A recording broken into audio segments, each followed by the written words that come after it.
You can see the levels don't connect. And there's very little water down there. So this is what came up on the scan. This is a 3D animation of what came up on the scan. Yeah. With just a little bit of water, not a lot down there, and it's underneath. But that's 82 rooms you're looking at, and 1.5 kilometers of passageways. Wow. That's 9 acres. And sorry, which pyramid is this? Which area is this located in? Hawara, 95 kilometers south. Is that freaky or what? Wow, if that turns out to be what it is, what it looks like, that's one of the biggest finds they'll have in Egypt for a long time.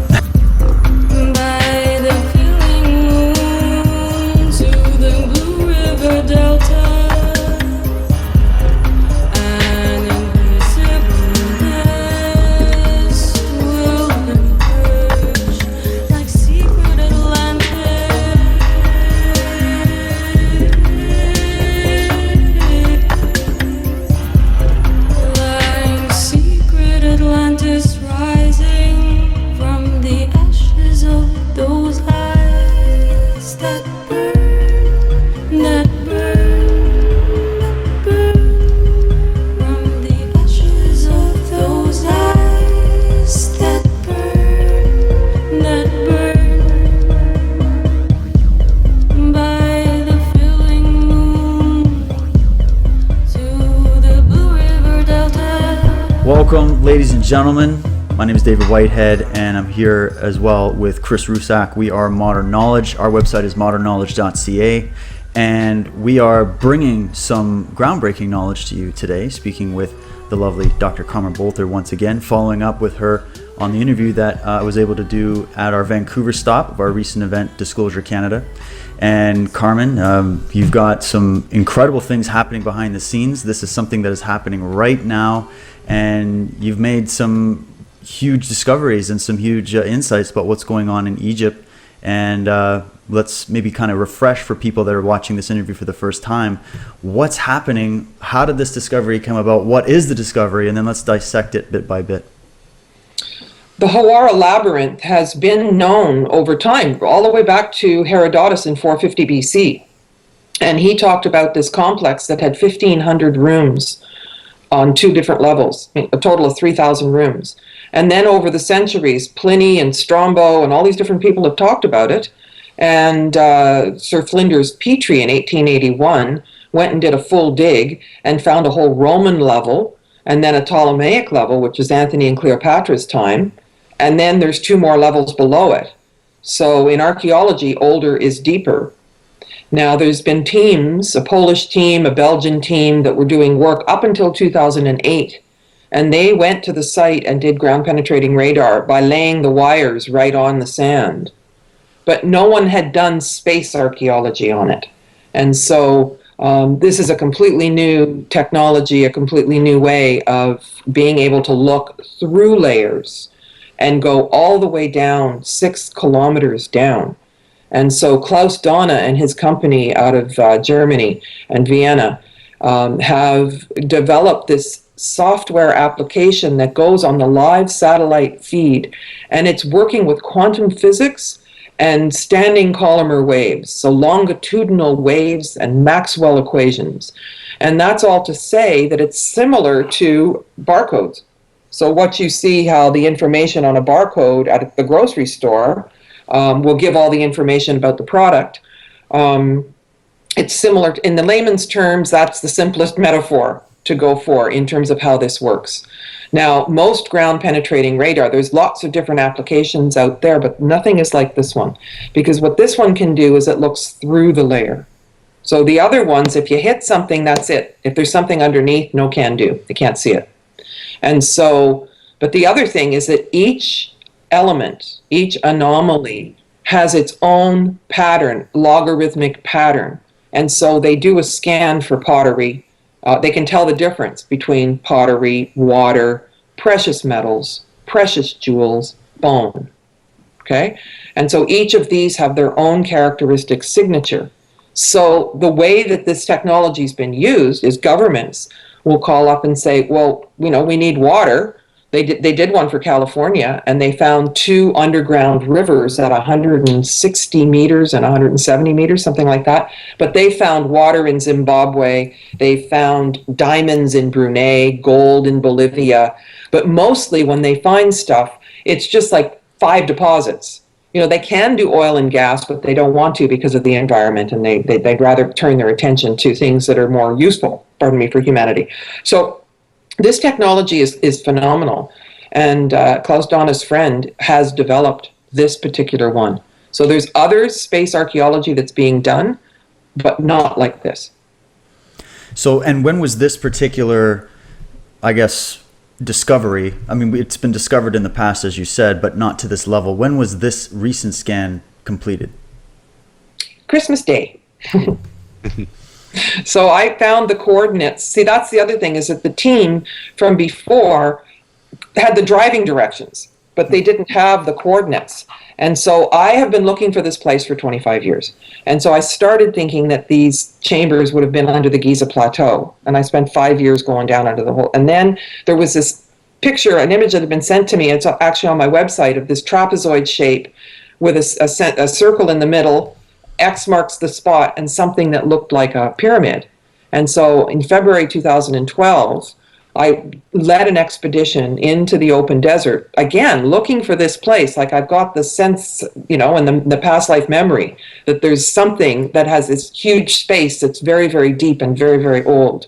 And so we went in with a Russian scientist, Dr. Konstantin Korakov, a crew from New York, a film crew, and a hot air balloon, and found the place.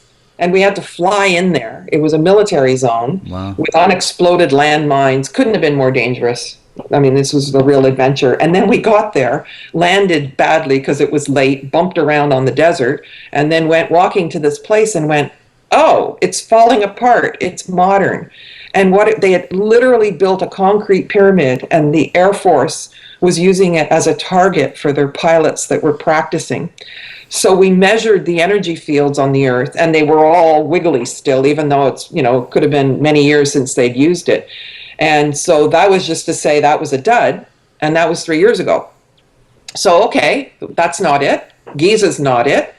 I wonder where this place is. And so somebody sent me a link, and I had seen it before. This thing is the image that is known for the labyrinth, and if you look at the center of it, and it's the legend is it's all at once a labyrinth, a brain, and a pyramid. And so it's my conviction that these are multidimensional ideas, signatures, symbols, about biology and cosmology and astronomy and archetypes along the edges here. And it's, it hasn't been deciphered. And this was a copper engraving that was done in 1670. So since 2008, when the ground penetrating radar was done, and I do have an image of that scan as well, that was really low resolution. And it just looks like blobs. Colored blobs, but they made a big announcement and said that they had discovered it. But we have to understand that there's methodology involved, and if you have a scan, high definition or low definition, it's the hypothesis. Right. And we need to go to the field and get the verification. So it was premature for them to say that they had discovered it. But pretty much now when you investigate, everybody knows there's something down there, except Zahi Hawass. He says there's nothing there. Well, we're going to prove him wrong. And then you come in and you've got this advanced form of a scan. And if I'm correct, you're working on this with Klaus, and he was basically the connection to getting the ability to do this scan, right? That's right. But the thing is that because we've been talking for a couple of years, the other contracts that he's gotten that use this scan, they actually go to the country and dig and say, here it is. And so for things like finding water, they can see the flow rate of the water, the amount of water. And that's why this is really important for places like California. And so there's validity and reliability in the scan. And so in quantitative research methods, which I taught at the graduate level at University of Calgary for years, those are the two buzzwords. And so validity means you're actually measuring what you think you're measuring. So in psychological tests, not very likely, likely, those Likert scores, I mean, they force everybody to say 3 because they don't know what the question means. So those don't have a lot of validity because you're not measuring what you think you're measuring. And then reliability is if you do this test over and over and over again in different places, you'll come up with similar results. And so this test is turning out to be, this scanning technology, they're calling it spooky accurate. Okay. Now, we don't know if the government's going to give us permits and let us go excavate. And at the great depth that it is, we don't know if we can even go get it out, right? So it may be that we're left with the virtual reality and that we don't verify it. Like that's iffy. Like just because this is a major discovery that could help people, give hope, change, be a game changer for how we see ourselves, because of the extreme antiquity of it, that doesn't mean that we're going to get the chance to do it. And so that's why I think it's important to really, start thinking about what it is. Before we get into the details of the discovery, Carmen, I just wanted to orient the viewers as to the approximate location that you're speaking about and that you're going to be showing us about. You mentioned before it's south of Cairo, so if everybody's familiar with the Nile Delta leading out to the Mediterranean Sea, Cairo is at the base of that delta. And where is this location relative to the Giza Plateau in Cairo itself? It's 95 kilometers south, and it's beside the Fayum Oasis. And which is right here. I'm showing you on the map right here. So is that an artificial lake to the northwest, I guess, of that oasis, or is that? It's not artificial, and that's actually a good question because there are ancient maps that show a displacement of water, and it's called Lake Moeris, Moeris, and it's about a 45-minute drive from this pyramid, and we went there, and it's this enormous salt lake in the middle of Egypt. Oh, wow. Yeah. And so that is just mind-boggling in itself. But apparently, this is so old that the legends are talking about 2 pyramids in the lake, but on a little island. And some people think that the water went all the way to Giza. Whoa, what about the Nile? And if the Nile was covered, I mean, if you think about the pyramid code and time and the geological movement of the river and all that stuff, how old are we talking about here? Yeah. So there's a lot of speculation and a lot of unknowns that go with it. But I think that we are speaking because of the depth, and it's 30 kilometers from the Nile, which is, the Sphinx is 8 miles from the Nile. And so, and we've already examined the extreme antiquity of that, through the pyramid code. So we are talking old here. It's almost like that lake there has basically been cut off from an ancient water system that was once connected to a greater ocean. Let's say it's like a landlocked salty sea of one sort or another. Right, and so research into geology, the geology of the area, is all important in terms of, coming up with some final conclusions about this. Okay, wonderful. So what at this point is happening right now? Just sort of a quick little synopsis. Right now, you're in the talks with trying to see if they would allow some kind of excavation or further research, or is there going to be more scans, trying to be done to get more accurate data on this, or where does this stand now? Well, the final report, will have the details, but there's an instrument that they bring with them that is more accurate than the other things. And so we are proposing to do boreholes into the key rooms that have, I'm putting it out there, there's 6 rooms that apparently have gold. And so we can say X marks the spot and drill the borehole and send a 3D mapping camera in to show the whole thing. And I suppose we could do virtual reality with that, whether or not the excavation happens. And that's just amazing that you can actually do that nowadays. And that's a very unobtrusive way to actually explore an ancient site without doing too much damage. The small borehole, and then using that camera there to see what's there instead of ripping the whole thing out of the ground. Well, and these cameras exist, and again, this is the new technology is what's helping us do all this. But it's not an excavation if you don't excavate, if you don't go. And so archaeology is a destructive science. And so the only entity that gives permits to excavate is the Supreme Council of Antiquities. And they meet every 8 weeks, and there's a committee, and there's protocol. And they need a principal archaeologist and a secondary archaeologist that are linked to major universities. And so we would be principal investigators. And you have to have qualifications to apply. So, you know, you can't just call up a university secretary's office and say, hey, I want to do a PhD, okay?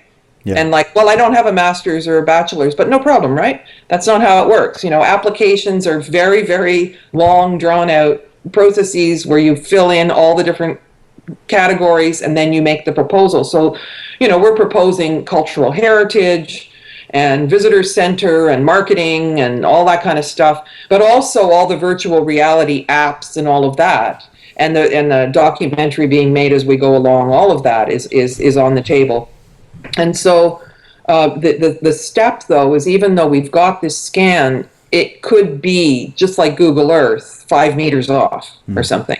And so there's a device with an antenna, and you walk on the ground, you connect with the scan from before, and you say, here.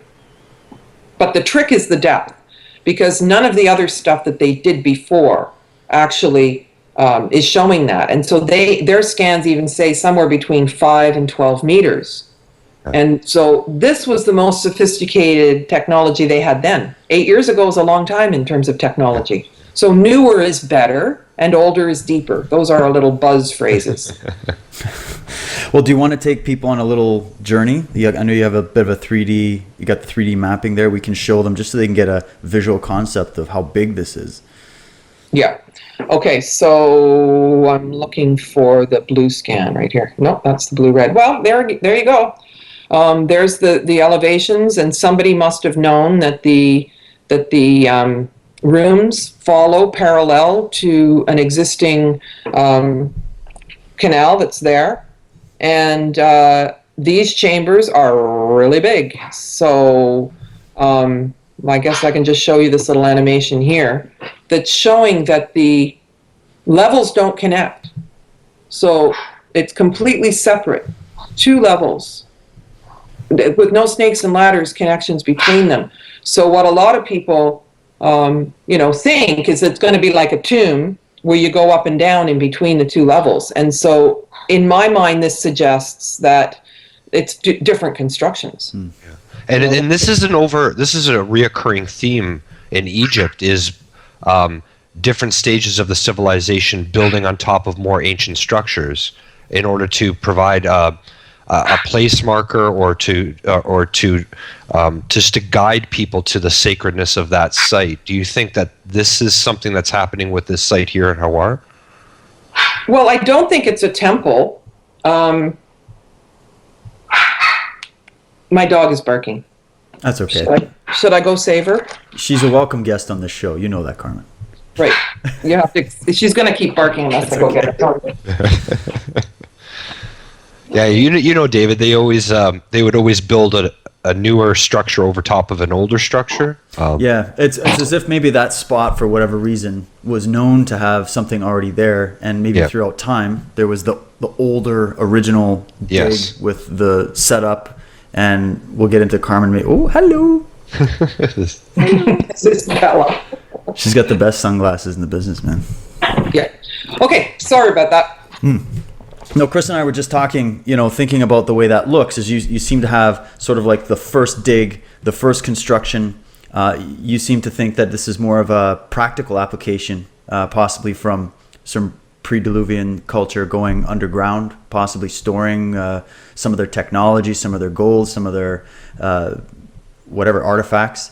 And then maybe later on, because it was known that area was used for this, later on there was more added later on. Maybe it could be something totally different. Maybe it could be linked. I mean, we don't know. But what do you think originally this was used for? It's almost not fair to speculate. And I know that all along I've been, having an issue with Sitchin that, people, 450,000 years ago, we were enslaved. which to me speaks to the idea that we're not enslaved now, but I don't think that's true. They came down from another planet. I mean, really, we really have to piece this together. And people like Klaus Donna and Michael Cremo, who I'm going to be speaking with at the Modern Knowledge Tour, have given us a big gift by helping us go farther back to begin to speculate. And so in some ways, this is incredibly threatening to consider that we may have some kind of record of the really, really old stuff. And I really don't think that it was on the surface at some point and then it got buried. Yeah. I think that it was designed to be underground. But if you look at the construction, it's not the same old. It's not a temple with connecting rooms. Like all the temples, there's an entrance, there's a hypostyle hall, you go through, it's replicating the cavities of the body, and you go all the way through to the pineal gland and the Holy of Holies. And in the cosmology and the tradition ideology in Egypt, it was only the highest level initiates that would go further along. And the first level was for, the populace, I suppose. But, it's not the same thing as that. And also, the three areas of the construction are different from one another. Yeah. Now, would you, just to explore this a little bit further, Carmen, so there's the red level, which is the deepest, the blue level, which is on top of the red level, but below the actual ground level, as we see it today. And then on top of that, there is an actual pyramidal structure. And I guess that would be Old Kingdom, New Kingdom, Egypt. Is there a date for that pyramid? Okay. That's yes, on top? Okay, so red level, blue level, Ptolemaic level, Alexander the Great, Anthony, Cleopatra, Roman level, then the pyramid. Now, there could be a straight-sided pyramid underneath. The pyramid is mud brick. Okay. And, and so that means it's much, much later, because we know that the better constructions are older, and the more modern constructions fall apart. They actually call it the Weeping Pyramid, and they literally made bricks out of mud, and any kind of moisture kind of melts it away, and so it almost looks like tears going down the face, and it's actually rounded. And it used to be 50 meters high, and now it's 46. So it's eroded. But there's also water inside. I just was at the site 6 weeks ago. And so I've got footage, and you throw a stone in, and it goes plunk into the water. So a lot of the concern for the excavation would be that the water had seeped into the passageways, and that was going to complicate the excavation. But we did the full scan for water, and apparently the water's underneath the lowest level. And what's the institutionalized view of the Hawara area? Like, what is the standard saying right now that people? Is there any special significance given to this area in textbook Egyptology that you're aware of? Well, Flinders Petrie did a dig in 1881 and uncovered the Ptolemaic stuff and the Roman stuff. Now, the wooden sarcophagi that the Roman level has the oldest painted lifelike faces anywhere in the world, apparently. And so they literally would take the face of the person who had passed away and paint it on the foot of their wooden box that they put them in. There's a city called Crocodipolis or something like that, and they were doing a lot. So they found mummified crocodiles. They found quite a few mummified bodies there. And there is an outdoor museum, an open-air museum of things that they have found. But that's all from the two surface areas. It could be there's another pyramid underneath. We don't know. Wow. So is there any, I guess, agencies trying to block this investigation, Carmen? Do you feel like there's, like, even on the, I mean, I know it's difficult in general to get what you need in order for excavation and all that, and to get on the ground, but have you felt that there's been anything that is purposely trying to block this discovery from coming out? Yes, there's been a lot of interference patterns. And also in Egypt, I mean, basically, I called him Dr. No. Zahi says, yes, yes, yes, give me all your stuff, and then no, you can't do your work. So in the 30 years that I've been running around Egypt, very little major work has been excavated. They just don't seem to be able to get around to doing it. And there's a 12-page guidelines for the application to the SCA. And the first point is no new permits to excavate will be granted in Upper Egypt and in brackets Giza to Abu Simbel. Well, that's the whole thing. But apparently this site is exempt, and that there really are a lot of people that are looking to do that. But they got the new Zahi, Dr. Rada, is very, very interested in preservation of the mud brick pyramid because he did his PhD research in mud brick pyramids, and this thing is falling apart. So you can see right through some places where the mud is eroded from the top and the bottom, and so it's precariously perched. And again, he seems to, be quite frustrated that nobody wants to, help preserve it, and he's having a lot of trouble with that. And then there's people like Zahi, who's never been to the site. Now, he's not in office anymore, but he unequivocally says there's nothing there. As he does say, there's nothing under the Giza Plateau, which I spent 5 years in and out of the holes there, and, there's something, but most of those passages are blocked. It strikes me that nobody's been in here, specifically on the red level, like Herodotus in 450 BC talked about the blue level, but he didn't. He said he heard about the lower level, but he didn't get in. And so there's lots of stories about this place. I mean, this is no secret. Like, this site is known. It was just never sure where it was. Well, they don't know what's underneath. We haven't had the technology to go, and some people think, well, just go in there with bulldozers, and then you get 100 guys with their little leather baskets that they pass on, and that'll take 25 years. That's not how to do it, because you can't put, I don't think, and it's the guy from the National Research Institute agrees, you can't put bulldozers on that sensitive sand. It's just they're too heavy, too awkward. So that also creates a few problems. I know that they have a lot of sand removal equipment. I think that's the way to go, vacuum it. But again, you need permits, and archaeology is a destructive science. So you can't go get it without wrecking it. But that's true for all archaeology, which is why the archaeological record is so precise, because the idea is in 100 years, if somebody gets a better idea of how to interpret it, if you're in charge and responsible, you've got to be able to map the whole thing out, so that it's accurate and somebody else can pick up where you left off without guessing what it used to look like before you started. Right. Would you be, sorry, David, would you be inclined to go into a little bit more detail, maybe pull up an image or two of the actual complex itself? And we can just... So it is 107 acres. Wow. Just the area shown here to the edge of where there's stuff. So that's huge. It's 500 meters by 869 meters. It's huge. Which turns out to be 81 football fields. Think about that. Oh no, the scale's monumental, especially being that it's situated underground. So 5 of the chambers are bigger than Olympic-sized swimming pools. So I've just been thinking in the last little while, it's like taking an airport and putting it underground. Yeah. Well, why? Why would a chamber have to be as big as a pool and be that deep? It's just, and there's both levels have rooms that big. And so all but one chamber is bigger than the average size house, and that one chamber is still bigger than an apartment. I mean, we're talking pretty wild stuff here. So on the blue level, here's the size of the Olympic-sized swimming pools, the pink, peach, and then the pink is the average size house. So look at all these, and the average size apartment is the turquoise in front.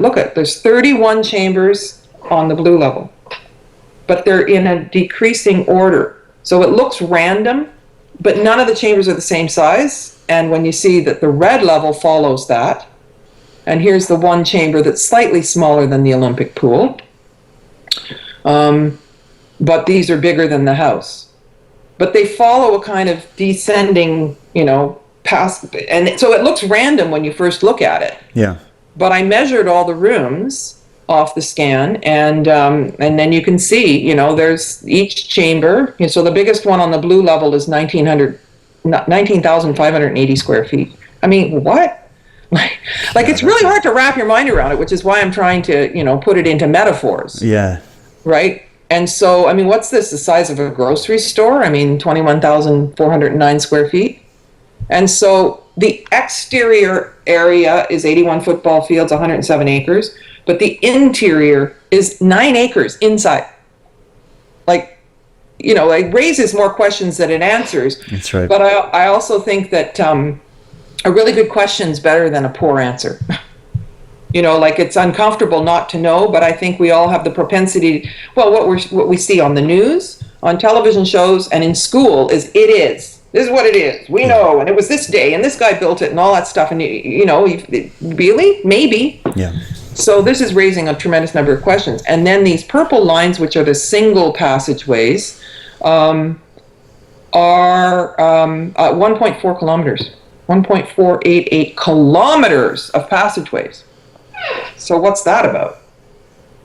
It's incredible. It is incredible. It's a pre-Diluvian Costco with a bunch of swimming pools. Yeah. It's like, yeah, exactly. It's like what we have in Toronto here, Dave, with the path downtown, the underground shopping center. Yeah. That just snakes all over Toronto. So this is the other construction, which is on the same level as the blue, but it's smaller rooms. So we have the same metaphor here of the Olympic pools and the house and the apartment. But those passageways on the other side are quite a bit smaller, which speaks to the idea of a different purpose. And yeah, who knows? Well, it definitely seems that the red and the blue levels, like you said, there's the 2 or 3 big chambers, and then the rest of them follow that nice sloping, decreasing arc down to the smallest chamber. So it almost seems, harmonics might be involved, something of that nature. Yeah, harmonics. Well, and that's the first thing I thought when I plotted all this, was that it almost looks like a scale, and there's 32 on one level and 31 chambers on the other. So like major, minor, or I don't know. I mean, we really don't know. And we also don't know if it's like blank walls in there, or if it's decorated. We don't know. And that's the fun thing when you were talking about questioning. It's at these early stages that the hypotheses get thrown out there. Yep. We start looking at it from all different angles, and it's asking those questions now and then applying that to a proper hypothesis once you get in there and start digging, and hopefully you get granted access to these sites and get to explore it further. Well, and I mean, far be it, I've always had one foot on the shore with this, in that, just because it's a phenomenal thing that we think should be excavated doesn't, and we would likely have to pay for it, but doesn't mean they're going to let us. Like, I don't want to be delusional about that. Right. But the thing too is that by coming out with it, I mean, as soon as people found out that this was happening, they wanted to take the information and the scans and call them theirs.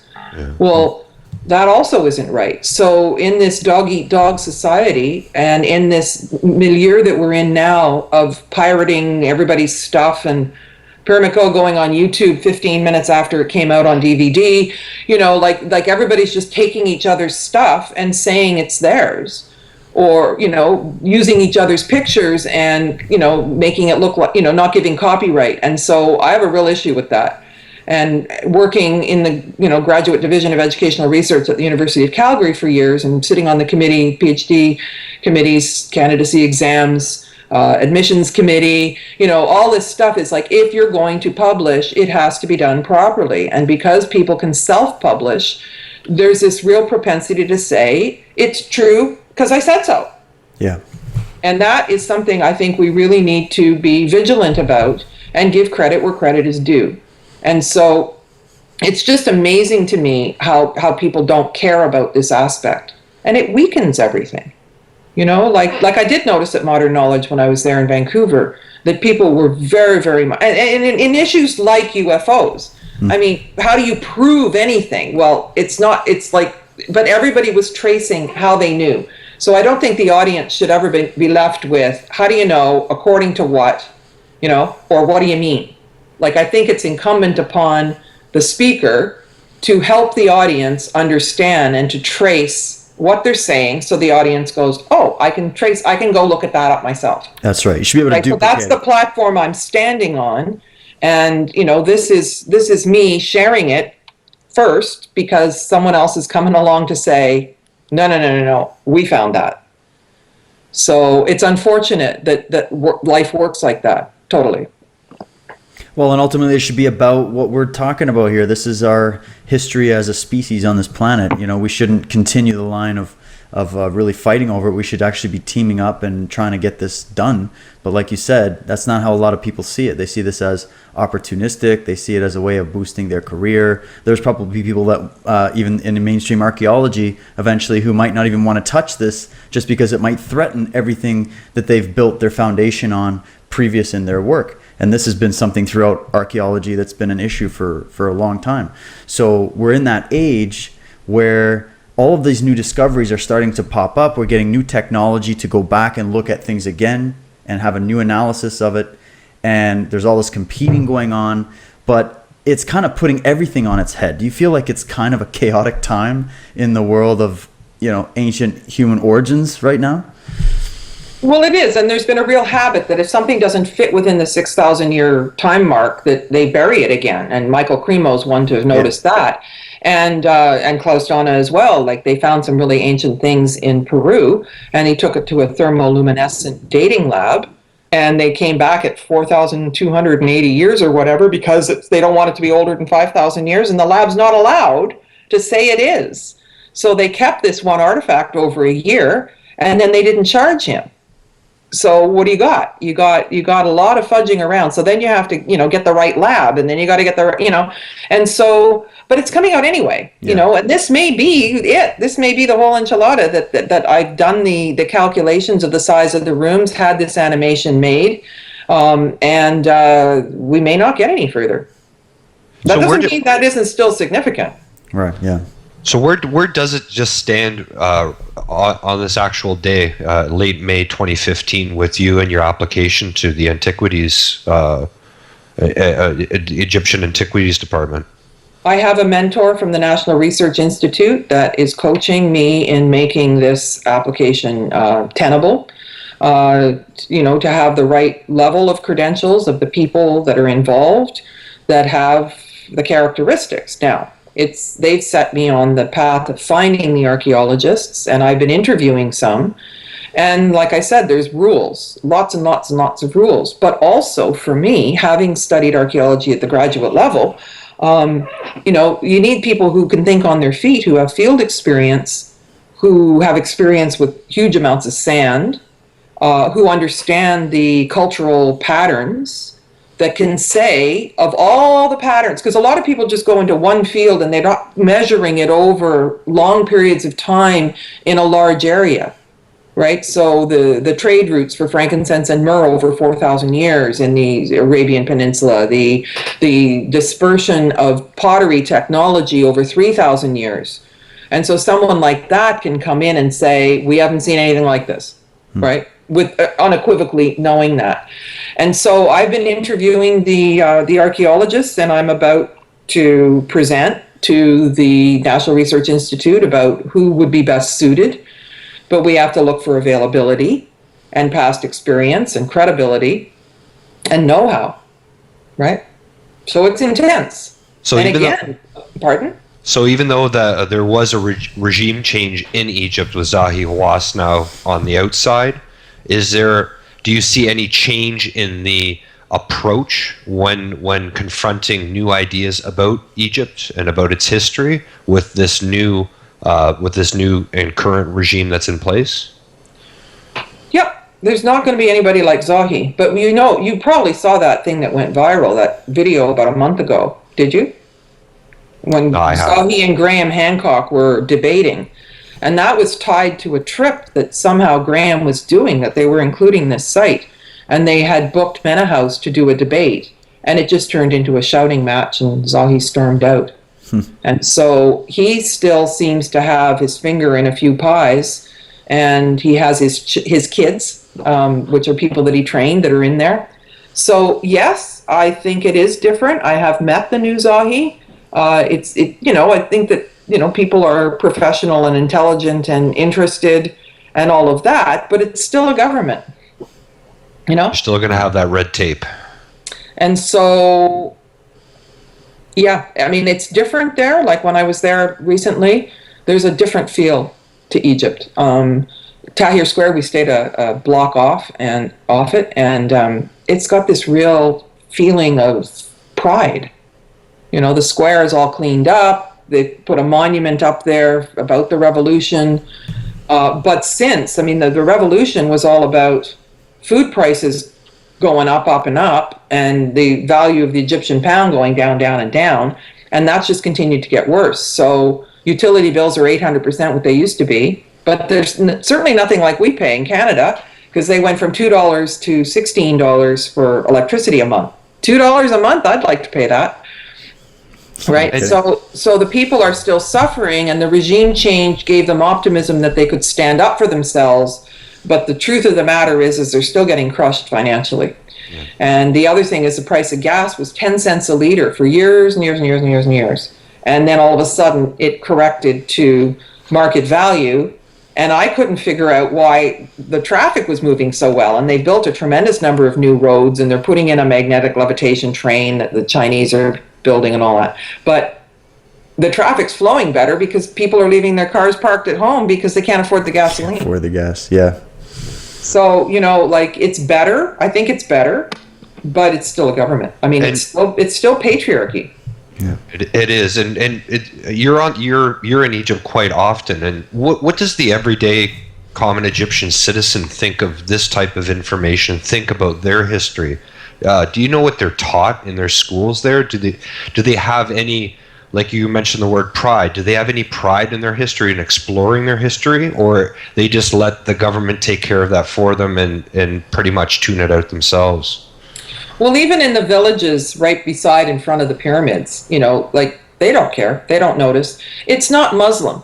If the pyramids on the Giza Plateau hadn't been built the way they were, they'd be gone, because it was used as an open quarry. And so they don't care. And they're considered un-Islamic, but they can't take the pyramids down, even with dynamite. So that's the only reason why they're still standing there. So occasionally you meet somebody who wants to study Egyptology, but Egyptology in Egypt is memorizing scripts. And mostly that's Ramses and fighting, and he warred with this and that and cut off the hands of his enemy, you know, and that's what they say. Yeah. And you know, even Chris Dunn saying all these statues were Ramses, a lot of them were Amenhotep III, who's Akhenaten's father. And, you know, so they just come up with the coin story and repeat it. Yeah. But mostly they're being taught, it's either Coptic Christians or the Muslim, you know, thing. So I don't think they care very much. Yeah, because it's funny, because I've been in Egypt once. I was lucky enough to get there back in 2003, and it was right around the time the Gulf War was happening, and literally there were 7 other people on our tour. It was empty. All of the ancient sites were empty. It was one of the lowest points in tourism in Egypt in their history. Our tour guide was ex-military, and he did the whole the standard procedure of this is this and this is that and this is, you know, the textbook procedure with us. But then you would get to talk to him on the side, and he would get into this whole hidden history, and it's almost like he knew about it all.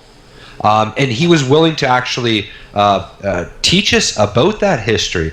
But he even told me one day he's caught between what does he think we want to know and what do I really want to know. So he was telling me about Ramses and about Tutankhamun and all that stuff, but he was waiting for me to prompt him on more questions just to see where my interest level was at. And he was more than willing to shed information on a lot of the secret information that you and a lot of other researchers have come forward with. So it almost seems like him being ex-military was almost in on this whole secret. And now that he wasn't in the military and just working for himself as a tour guide, had no problem whatsoever sharing this information with me. Just wanted to know if that's a common experience there that you might have had. Well, they're not supposed to, though, share it. And they're bound by their degree in Egyptology, and it's very, very strict. So when I led numbers of groups there, and I would always, you have to have the tour guide, the Egyptian tour guide, and I would pay them to be silent. Because the minute they started talking about all that warring stuff, it just turned my stomach. And so it isn't that common that they know. But things like the helicopter and the plane at Abydos, they tell everybody not to show it, not to point it out. So when I go in there with my group and get everybody behind and point to where it is, they go, how do you know that's there? Right? So really, we still live in an age where we're told what to think.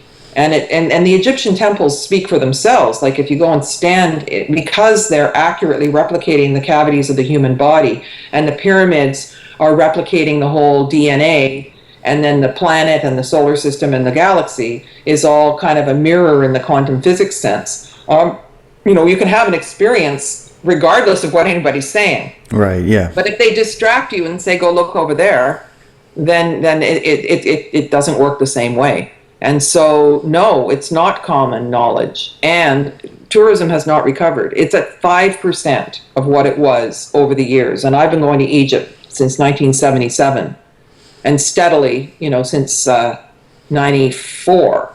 And so, it used to be where there'd be like 30 buses in the parking lot at the plateau, and where we're the only plane on the tarmac, last group I led, going to Luxor and back from Aswan, and no buses in the parking lot at Saqqara, which is one of the biggest sites. So it's not recovering because the mainstream media has done so much about, ooh, it's so scary, scary, scary, scary, but it isn't, and the thing is that to me, it's the same old Egypt. It's Egypt, okay. And when you land, they haven't been watching CNN. They don't know that we demonize all things Middle Eastern. They don't listen to our media, and so they don't know we're talking really bad about them. And they're happy and extroverted and wear their hearts on their sleeve. And the minute I get there, I'm like, what a relief, because we're not in this machine, even if you don't watch the news, even if you don't participate in that ideology of them. It's still in the collective, and we live inside that. And to me, it's just such a relief to be outside of that headset. Yeah. And that just shows you how much pressure there can be, inside a culture that's trying to get us not to like somebody. Oh, that's so true. Well, Carmen, do you want to speculate a little bit here about basically if we're putting together the research you've done since you've been to Egypt for the first time, the books you've written, the Pyramid Code, and now looking at this site? I remember you mentioned earlier in one of your presentations, you were talking a little bit about some of maybe the ancient technology they might have been working with. There might have been a reason why they had some kind of an underground system like this. There's probably more as well. Did you want to speculate at all on the connection of this site to your other work and the hypothesis that you have on the history there? Well, I like the two words hypothesis and speculate. Thank you, because it's not definitive. We'll never know. But to me, it looks like a storage area, especially the blue level, where they had to put their stuff somewhere. And in my past life readings, early on, like all the way back in 73, I was told in a regression that I was on an evacuation committee when we knew that Atlantis was going down. And my understanding from the ancient records is Atlantis had 3 worldwide calamities. And it existed long enough to have golden ages and iron ages and go around the precessional cycle a few times. Yeah? And so there are ancient texts that talk about the heart of the lion hitting the head of the crab. At that point, there would be some kind of a disaster, and that speaks to the constellation of Cancer hitting the constellation of Leo, and that's well documented. That's all over the place, actually. Well, not all over the place, but I've seen it several times, that prophecy. And it also speaks to the idea that the Earth was tilted 14 degrees off, and so all of a sudden it went from being 360 days a year in the Egyptian calendar to 365. And that's what you see, the angles of the Grand Causeways in Egypt in front of the second pyramid, in front of the Great Pyramid, compensating for this 14-degree change that, here came the big flood. So somehow they knew about this. And so if we were in a full-fledged seafaring culture in Atlantis, and the prophecy was that, in 50 years or whatever, this asteroid was going to come and smack into the Earth, if it was us, plus, 10 other people. So what are we going to do? How are we going to preserve our stuff? What are we going to do for people? And so, it's been suggested that everywhere there's straight-sided pyramids on the planet, and they're finding more and more of them, that there was something about stabilizing the grid on the planet. And if the world flood happened, that's what happened in Bosnia, then it would deposit all this silt on top, and then plants and trees can grow over the top. So, they're finding them in Serbia, they're finding them all over the place. And so maybe, the decision was to populate the planet, colonize in various places with pyramids, and put the stuff and the technology underground so it wouldn't get flooded, something like that. However, because older is deeper, that could be what I'm speculating as the blue level. But what about the red level that looks like it's constructed differently again? And somebody knew about it because the passageways underneath are parallel to this canal. And I think that the statement that the canal, was leaking, so we can't go down there, has all been part and parcel of keeping this stuff down there and hidden. So if it's so much deeper, then the next level that doesn't look the same would be even older. And so again, because everything in patriarchy is squished into 5,000-6,000 years, we don't know how to think that through. And I think that's one of the realistic positive effects of the Pyramid Code, was that it gave a map of going further back. But we even are further back than that. And so for you, with all the, ETs, I mean, one of my convictions with that too is that, we imagine them in spaceships, and that's been fed to us. I mean, there's the storylines that keep getting repeated, but we're all in our little cars, scooters, whatever. And so we're all about vehicles. So we imagine that they would have that, even though they can shapeshift in and out. But if there was a civilization that star-seeded us from a long time ago, how would they have adjusted to the different atmospheric conditions, the densification of being here? How would they have adjusted to being on the planet? Well, I'm speculating that they needed these exceedingly large chambers as part of the orientation to being on the planet. Now, that is as far-fetched as anything, and I don't even want to think that, but what could it be, and why so incredibly huge? Yeah, and that's what you're talking about there, about the extreme human antiquity. Yourself, through the Pyramid Code, the work of Dr. Robert Schoch, redating the Sphinx complex, the Giza Plateau, pushing this back to, something happened on Earth about 12,500 years ago.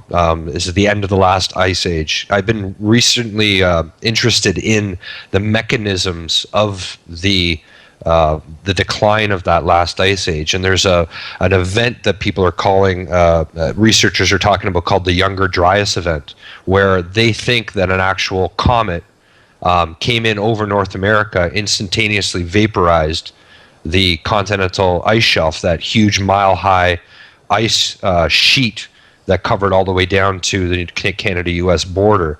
And I'm just wondering, a lot of your work, a lot of the work of other Egyptologists, the work and the research gone into the Dogon tribes of Africa, it seems that astronomy and the recording and the calculations and the documenting of the motions of the stars goes well back in our antiquity.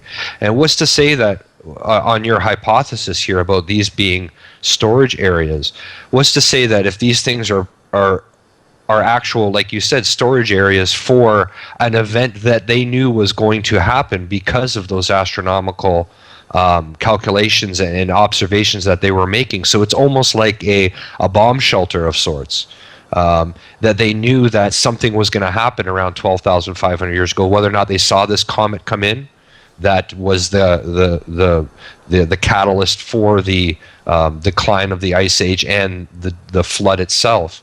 So I'm just throwing that out there, that maybe their advanced technology was advanced enough to actually predict this event and to prepare for it. So Absolutely. yeah. So whether the Atlanteans themselves knew it was going to happen and made the necessary preparations. I'm sure there'd be a lot of their citizenry that wasn't prepared for it, but maybe a select few that had the means, that had the knowledge, did make preparations for that event. Well, and that's what I'm saying. At the elite, evacuation committee, everybody's not going to be on par with that. But then, and we're piecing a lot together through what they're finding at the Bosnian pyramids. And so we talk about Cro-Magnon, Neanderthal, all of that. And one of the most interesting finds was this bone that a young bear bone that was drilled with holes, and they saw it as an instrument, but nobody could play it. And then somebody from the Bosnian Philharmonic Orchestra put it in his left hand, and he was able to get 4 octaves out of it, and I've got footage of him playing it. And so the idea of a left-handed culture being matriarchal, right brain dominant, but the idea too that, if it was us, if we had a disaster, we wouldn't be able to stay in our houses. We would have to go and make fires in caves. We're here on using technology right now, but from 1 minute to the next, that grid could go down, and then we're walking around and using, animal skins. And it's not that we're stupid. We lost our stuff. The grid went down. And so what would they have started? Where is Sirius? Where is Orion? And of course, they were all about that because they didn't have cities that had lights that blocked out the stars. And if they were seafaring, and that's certain, and even the boats on the Giza Plateau are watermarked. They say it's for the king to go to the stars, but why has it got water? And of course, everything's dried up, so they put the boats underground. But, to navigate through the stars is an art, and to understand astronomy, astrology, all of that, even to speak in their prophecies using the constellation of Leo and Cancer, speaks to the idea that this was really important to them. Yeah, and so I think we've misinterpreted even the Neanderthal, thinking they were stupid and dragging women around by their hair with a club. It's like, I don't think that was it. I think that the grid went down. Yeah. And the really smart people ended up compromised. And I think, David, maybe you'd want to comment on this. Carmen, we just got back from Ireland, and we did a full tour of Ireland of all the megalithic sites. And it seems, again, David, this theme of starting over, that's happening here in our hypothesis here with Egypt. We also experienced that in Ireland. Yeah, no, it was truly amazing to go around. I'm glad we hooked up with James Swagger there. He took us all over. He did pretty much a private tour for Chris and I. We saw a ton of stone circles, ruins, got into a couple castles even, but the stone circles and the monuments and the alignments, and he was explaining it, the fact that they were using quartz crystal, the fact that they understood where these standing stones should go to mark these different movements of planets and stars, and how accurate they are, going even down to Newgrange. And they did a little reenactment there of how the sun hits on the solstice and the equinox.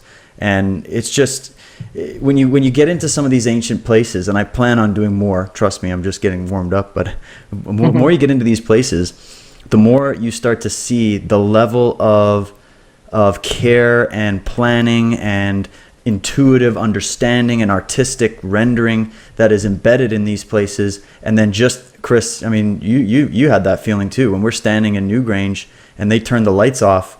The energy in there, it's indescribable. It really is. Yeah. And that just goes to say what Carmen was commenting on there. If the megalithic builders of Ireland and the tomb, quote unquote tomb builders of Egypt, if they all came from a pre-Diluvian race, and this is just their attempt at reconstruction of their civilization with what they had to work with after this cataclysm happened.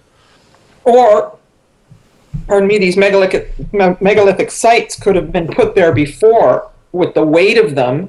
And Graham Hancock brought us that idea of heaven's mirror, and every 72 degrees, if you think about the slices of an orange, didn't matter what the latitude was, that there was something that was stabilizing the grid. But also, to get realistic dating techniques, and carbon-14 falls down, But even with that, because at 30,000 years, it starts to be plus or minus 5,000 or more than that. I mean, it really becomes inaccurate. But Dr. Sam found some organic material, and they're talking 38,000 years ago. So now we have pyramid energy meeting megalithic stone structures in matriarchal times. Yeah, yeah. And Göbekli Tepe falls into that as well. Göbekli Tepe, and the other thing was that it and the Bosnian Pyramid tunnels were decommissioned because they had foreshadowing of the flood. So they were preserving, it seems obvious that if they decommissioned the thing, that they wanted to preserve it, for future times. And Göbekli Tepe was not a residence. They're not finding pottery and cooking fires and any of that. This was up on a hill, 22 temples, animal symbolism for astrology, all of that, astronomy, whatever. But all of that is consistent. And so, once we wipe our patriarchal lenses clean and start looking, the picture that we've been taught is just not quite right. And I think one of the biggest problems is that, in between there, that they were stupid. But Graham Hancock in his novel really brought that point forward too. That, and the other thing is about spanning the past lives. So the front of the book looks like now with the distant, Neanderthal upside down, and the back of the book is the other way around. And each chapter is going back and forth between the times, and at the end you realize that it's the same person. Oh, did I just give the plot away? Sorry. but the point of the matter is that's us. And so the other methodology for them shutting any of this down was that, you only live once. And so, I mean, I just can't buy that, because I wouldn't be, I'm all about this place because I was looking for it for so long. Like something inside me knew that there's something about it, but also I've been listening to a lot of people who channel, and that's not scientific per se, but it is, qualitative in terms of perceptions. And I've had several people talk to me about going through these passageways where it would light up as they went through, and the doors were blocked, and there were symbols on the doors, and those sorts of things. And so we haven't talked about the symbols on the copper engraving from 1670. Yeah, let's get into that, because that's really I'm just looking for the picture now. And we don't know who did it, right? We just yes, but I can't say his name. Oh, okay. Lesplixius or something like that. Okay. He's got the weirdest name going. So I just remember Does he have a copyright on that? That's what I was wondering. Yeah. Copper plate engraving. Here we go. And if you really need to know his name, I can and text it to you. But I just blurt it out. So in the center of this is a square, and inside it, it's all at once. And a friend of mine who's highly psychic looked at this and she said, it's all at once: a pyramid, a brain, and a labyrinth. Okay, and so if this indeed is a labyrinth that we're talking about at this location, apparently the labyrinth on Crete was visited. This labyrinth was visited by the designer of the other labyrinth, and there's a lot of mysteries that go with that. But if you got on a raft at Alexandria, you'd hit Crete, right? You wouldn't even have to navigate your way. It's just over there in the Mediterranean with nothing in between. And so there's something about the metaphor of that, and what does it mean, and the hemispheres of the brain, and the pyramid somehow replicating the human experience, the physicality of DNA. That there's something, and that it just keeps going from human to solar to Earth to solar system to galaxy, and that these principles are replicated.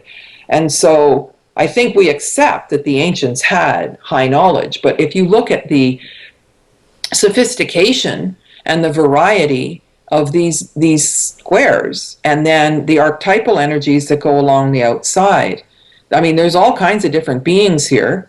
And then there's something that looks like biology in the feminine sense and biology in the masculine sense.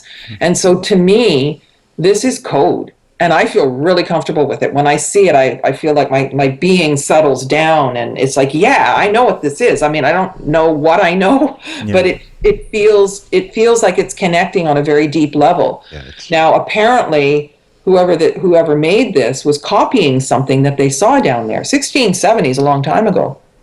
It strikes me as a mandala. And a mandala is a Hindu or Buddhism symbol, ritual symbol representing the universe. Could this be like an ancient mandala of some sort? Absolutely, but I think that it's categories of different symbology. I think it's code. It's some kind of code. That's why they're all sectioned off here. Yes, and my friend who had the experience of flying through the chambers and them lighting up, she suggested taking each of these blocks and turning it into a 3D and then looking at it. She even said 5D. And so she wants to take the whole thing and look at it. We haven't done that yet, but I think each square, is its own interesting bit.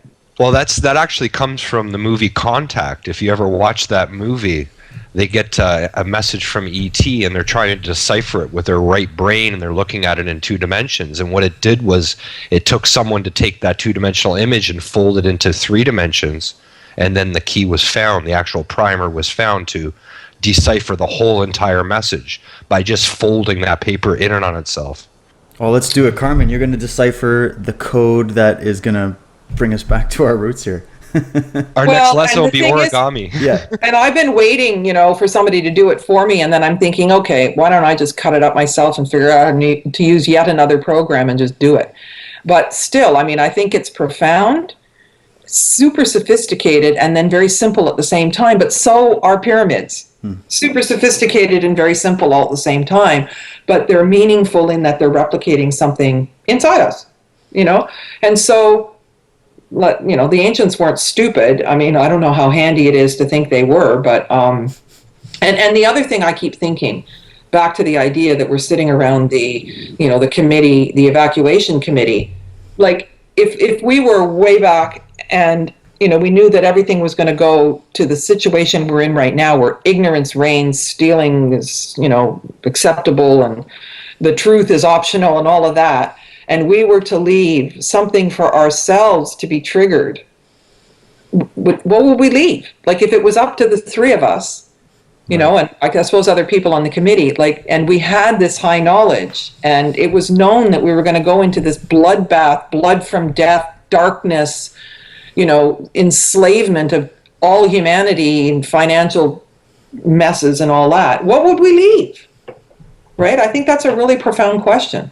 I love how you phrase that. It's almost like, I would leave art. That's what I would leave, because a picture has 1,000 words. You can cram so much information, and it's also, like you said, art is a reflection of your soul almost. So is the pyramid. So is those structures. Everything in Egypt, like you said before, in the work of Schwal Deluich and John Anthony West, they're showing that these physical monuments and these structures are 3-dimensional imagery of a higher dimensional plane that's contained within inside of us. And so is this image here. And like you, Carmen, I'm mesmerized when I'm looking at this image. And it's almost like there's an inner knowing when you look at this image. So it does have a profound impact on one's psyche. Well, and you can stare at it for a long time and see something new. And the beings that are walking along the outside edge are varied. There's a lot of different kinds of beings with different heads, but you see that all the time in Egypt anyway. But and the thing is, though, is that I don't think this doesn't look like anything that I've seen in Egypt before, though it does feel like something that's familiar. So that's why I keep looking at the different levels and the different layers of time. But the other thing is the third-party hypothesis. So if the Mayans and the East Indians and the Egyptians and all these different places, Sumerian, have this similar narrative of the past, but they weren't in a position to speak to one another, perhaps they all had the same ancestors that taught them about these other places and these other dimensions or who knows what. And so they all had similar ancestors, including the Atlanteans. And so we know that Egypt sprung into form, fully fashioned, and then deteriorated. And so that's why if the pyramid's falling apart, the mud brick pyramid, it's because it's newer, right? And the joke of this site that wasn't this was that it was probably 30 years old and it was falling apart. That's us, right? The age of plastic. And so, yeah, and these secrets fit together. And I think that you two are really bringing together a huge community of people across Canada and, speakers from the States and other places, which to me is a meeting of the minds and not trying to convince people of anything. Right. Because people come to these sessions wanting to be fed, more things that connect all these different places. And so, this is where technology is really bringing us together. Right, and that's really our hope with Modern Knowledge and the upcoming tour in August, where we want to try to bring some different perspectives this time around. We've covered a lot of different subjects on our previous tours and events, but I think August is, I'm so excited for August because of the fact that we've got pretty much a focus on human origins and human consciousness when you think about it. We got Nassim Harriman coming in to bring the whole quantum physics element. We have Alex Gray and Alison Gray coming in to talk about the multidimensional levels of human consciousness and how art affects consciousness. You've got someone like Marty Leeds getting into the old numerology, symbolism, comparative religion, going back and digging up some beautiful pieces of information about how connected we are, the golden mean ratios, etc. And then your work and Michael Cremo's work, and we've got just a great cast of people. And when you put it all together, I think that the picture that's going to be formed for people is literally going to be unprecedented, and it'll give them something to go home with, to look up on their own. And I wondered if maybe you could leave a little teaser for people. I know you're going to be talking a little bit more about in depth on this, but what exactly you're going to be throwing their way when tour comes for Vancouver and Victoria this year. Well, I'm in production of the next documentary series because so many people have been looking for more pyramid code things, and I'm connecting a number of different places where there's new pyramids, and they're being found. So, and I'm keynote on a trip to Java and Indonesia, going to some of these sacred sites, Borobudur and whatnot. So it's more connecting of these ancient sites, how the pyramids fit together. It's just the progress that we're making, and to be able to show it in a sophisticated, high definition way. So more. Yeah, and I love the way, and David, you brought it together really eloquently in your last statement, and it goes on my respect for Carmen and her work. And Carmen, like your whole theory, the whole way you go about your work, and always mentioning the matriarchy and the patriarchy aspects of our existence.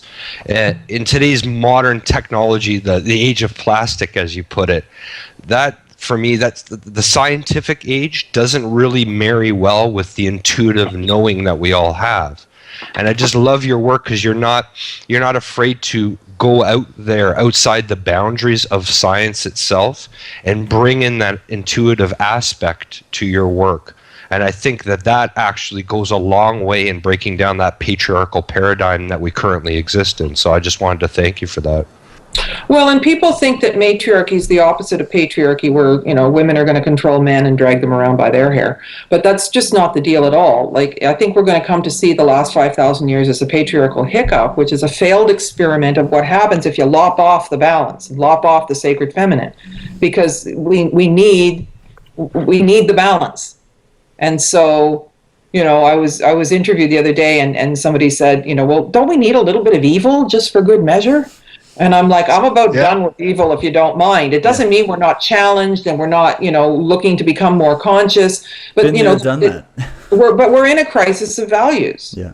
And I said that. That was the last thing I said at the Modern Knowledge Tour last year. And people just went, yeah. I mean, that's like when truth is an option, we're in trouble. Yeah. No, we should be living right from that core. And interesting about the whole masculine feminine principle.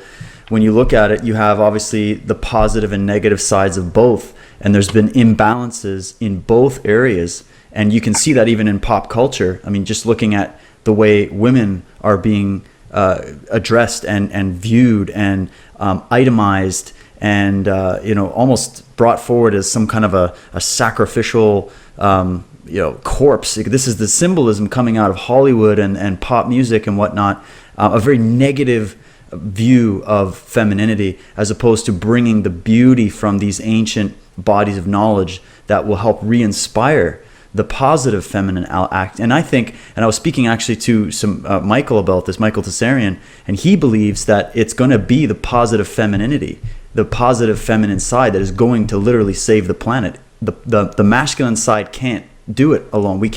We're kind of got our hands tied in a way, and we need that maternal, positive female energy that will actually be what is going to create that more positive space for us in the future. So your work really does dovetail into that, and especially when you're going back to Egypt and back to these ancient sites and looking at it with fresh eyes again. And now that we can do it with technology and hopefully get some more insight from these discoveries and from even this discovery, that it might indeed, whether we can dig it up or not, it might indeed start a new sphere of consciousness and a new sphere of awareness that we can use to navigate as we look at other sites and dig up our past more. And I think that we can get out of this historical amnesia, and maybe that's going to be another big thing that'll help set us free in our present time. Well, consider this. In matriarchal culture, the men sought out the women because they don't have the cycles. And so for men to be connected to cycles, they need to connect to the woman who's having the cycle. And the highest form of DNA is menstrual blood. And so blood from life was the essence, and that's what made the harmony. But the women would start to flow together, and then they would go into these dream circles in the hypogeum and various places underground, and they would dream together. So the rooms were big enough to put their heads together literally and to lie, and they would collect their menstrual blood, and they would use it on the fields for fertilization and in rituals.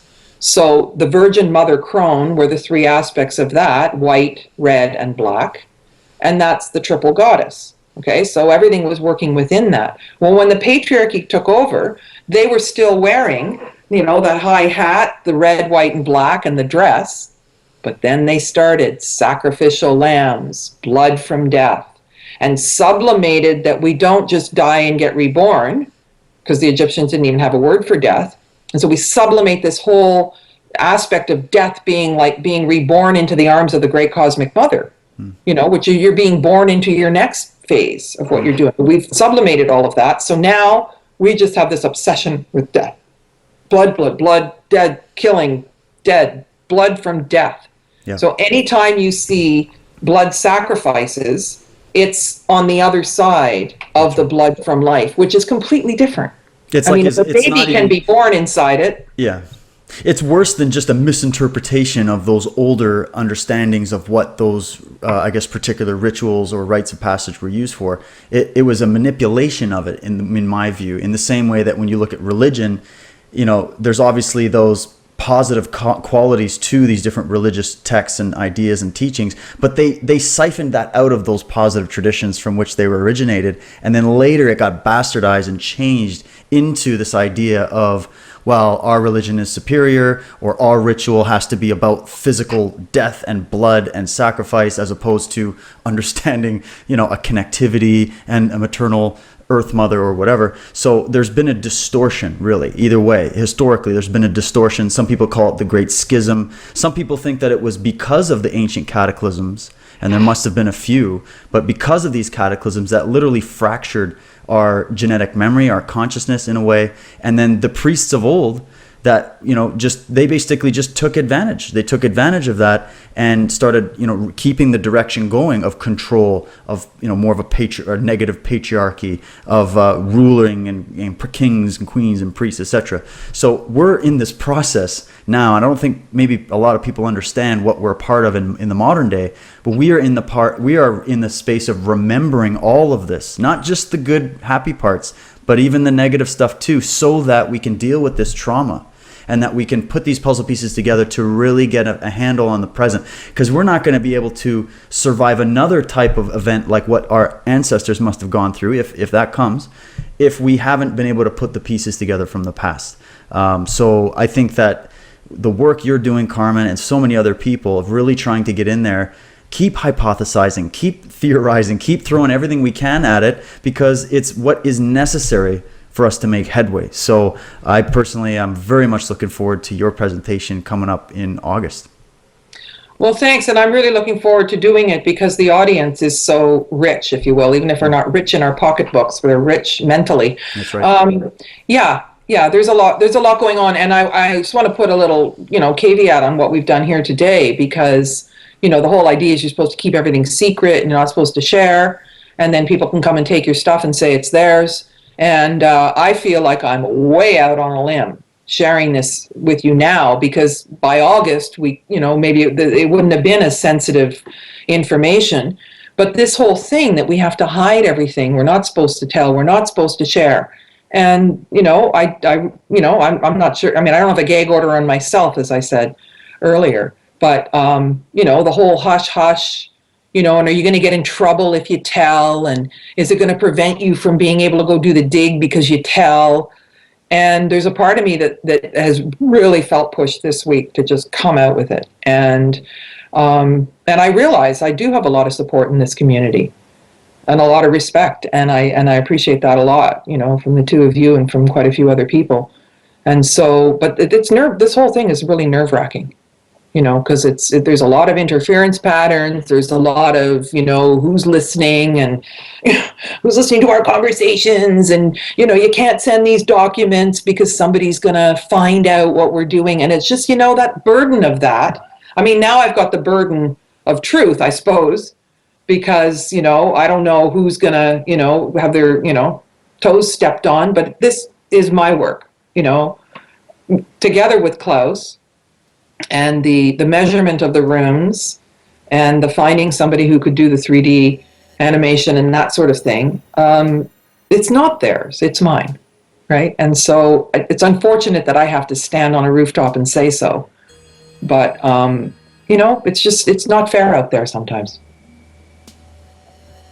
Well, I definitely appreciate your honesty, your integrity here in presenting this information, Carmen. It's there, as they always say, there's always a reason for things to happen, and this happened today for a reason. And definitely, I'm speaking for myself here. I've gotten a lot out of this conversation on multiple levels.